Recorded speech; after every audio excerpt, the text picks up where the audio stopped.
Khallikote NAC रे प्रशासन और लोक प्रतिनिधि को हाथ बारिश कर सरकार कोटी कोटी टंका लुटिबारे व्यस्त। आज को 5 दिन है गंजाम खलिकोट एनएसी प्रत्येक वार्डर 73टी टेंडर को नहीं चली गोष्ठी कंदल। गोटे गोष्ठी काम पाइबा संघर्ष और गोटे गोष्ठी बिना प्रचार प्रसार रे काम होइछि बोली अभियोग करुछंती। एही टेंडर प्रक्रिया को कौनसी कंट्राक्टर ना कौनसी जनसाधारण जानी नाहंती। एने खलिकोट एनएसी बीजेपी मंडल कमिटीर उपसभापति सौम्यकांत पंडा जनसाधारण कहवा अनुଯାयी 73टी उन्नयनमूलक कार्य बिना प्रचार प्रसार रे प्रशासन और लोक प्रतिनिधि किछि नेता और कुजी नेता भाई बंधु कुटुंब होई तांको भितरे प्राय 2 कोटी ऊर्ध्व टंकार 73टी टेंडर काम भाग बांटिबारे व्यस्त।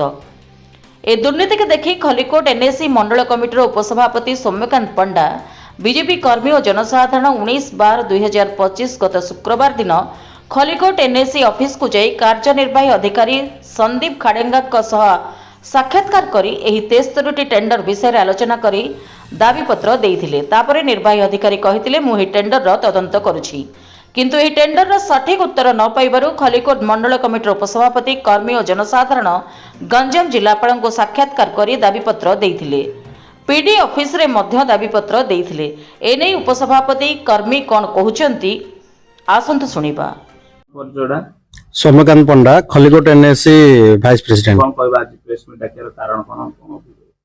आमर खलिकोट एनएसी रे गोटे 73टा काम बाहर थला। से 73टा कामरा को सेमाने तांको निज निज भितरे बांटी दवा पे बसतले। आमे जानला परे जोटा कि कोनोसी प्रकार ले नोटिस हे नथला कि काहा को हेले मते इन्फॉर्मेशन हे नथला। पेपर बाहर थिला ना नै आज्ञा पेपर रे मते एडवर्टाइजमेंट कर नथिले। कोनोसी काउंसिलर माने मते जान नथिले कि कोनोसी कॉन्ट्रैक्टर माने मते ए भितरे किछि भी जान नांदे। आमे जानला परे आमे जाई कि एग्जीक्यूटिव अफसर के संगे कथा हे के आस्थलु। केते टंगार काम? प्राय पाखापाखि 2 कोटी टंगार काम आगे 73टा काम आमे जाई कि कथा हे के आसला परे हमको एग्जीक्यूटिव अफसर कहले जे एटा होची नोटिस बोर्ड टेंडर, एटा आमे का कहले जणे परिगुनु। कहला परे आमे कहलु ठीक अछि आपण एना केबे बाहर थला पचारिबार तां कहले 11 तारिख रे बाहर थला। हम कहलु ठीक अछि 11 तारिख टू 17 तारिख पर्यंत आपण हमको सीसीटीवी फुटेज दियंतु कार नोटिस बोर्ड रो। कहला परे से हमको 15 मिनिट टाइम मागिथिले। 15 मिनिट बाद आमे आधा घंटा पर सार पाखु जाइथिलु। सेठी सार को पचारथिलु। सार कहले जे आउ सेठी कि सीसीटीवी रो कोनोस प्रकार ले मध्य कनेक्शन दिया जाय नै।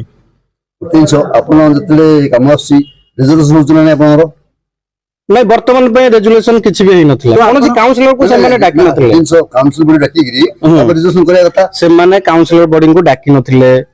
से माने माने विगत तळ दिनर रेजोल्यूशन कॉपी को नै कि से माने काम बाहर करले।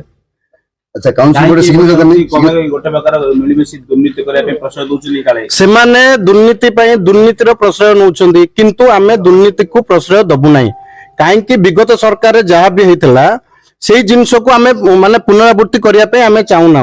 ये होची बीजेपी सरकार। एही सरकार रे आमे केबे हेले मते दुर्नीति के प्रश्रय दबुनु।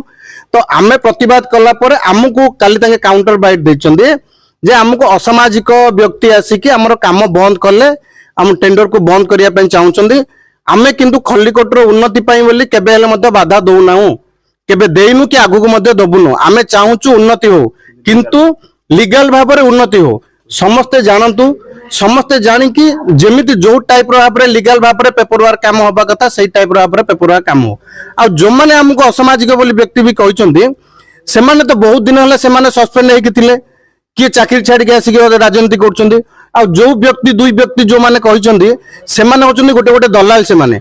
आ से माने मध्ये काम विषय रे जानि नथिले। मु से माने को काम विषय रे जानला बेले से माने हमको उत्साहित करथले तमे जाय के एनएस ऑफिस रे हुआला करो। तो देन जेतरा आमे कल्ला परे से माने हमको असामाजिक व्यक्ति, किंतु आमे एई कॉपी नै कि आमे कलेक्टर ऑफिस रो द्वारस्थ हेचु।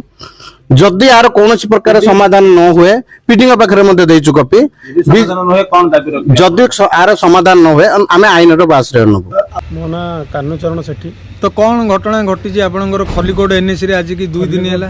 खलिकोट एनएसी रे जो हमर ऑफलाइन टेंडर बाहर थिला से टेंडर को नै कि इशू होई।